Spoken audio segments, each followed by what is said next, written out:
I'm Rena Oliphant. My son Aaron Oliphant was wrongly convicted back in 2017 and has been in the Montana State Prison now for that time. And it's been hard. Aaron is the only son of my husband Gary and I, and he was really very easy. He was a very easy kid, easy child.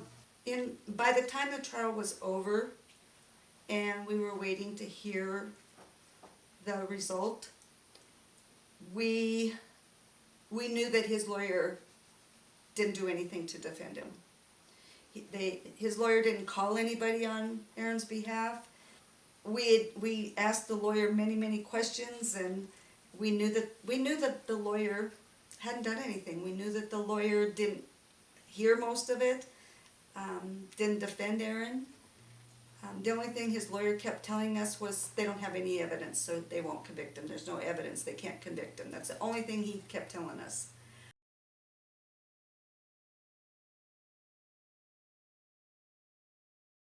It's hard to believe, that we have a son and he's in his 30s, but when he turned 30 years old and in prison, that's certainly not, I remember, I distinctly remember when he was, it took us 10 years for me to get pregnant with him. We in fact didn't think it was going to happen.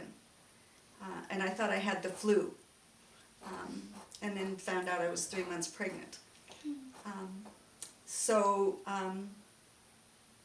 I remember when he was just an infant, wondering what's his life going to be like? What are you going to grow up to be? And I distinctly remember those things and wondering, how things are going to go for him.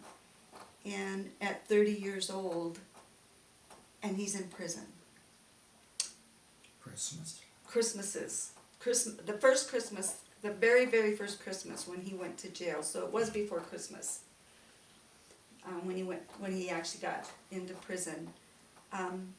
Gary and I we didn't even have a Christmas here at home. We where did we go? Wyoming. Yeah, we went someplace. I couldn't be home at Christmas time because I couldn't face having a Christmas and he wasn't here. That first Christmas was really hard. It's hard to know that it takes this long and it's going to take even longer. That's what people also, I guess, don't realize, how long.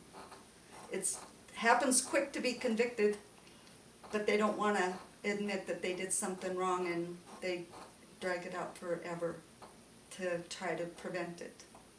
Don't think that you can't get caught up in the nightmare that we find ourselves in.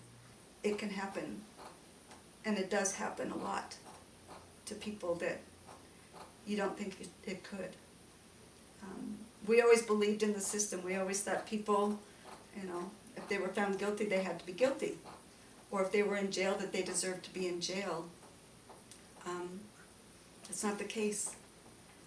Don't believe everything that you hear and see, whether it's on TV or written in a newspaper or talked about on social media. You don't know the story. You don't know everything that's going on behind it, and that I have learned to be better at not judging.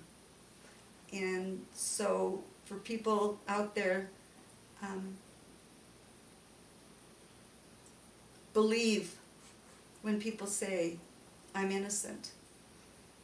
They very well could be. And at least give them the benefit of the doubt, because it can happen to you, and that's the scary part.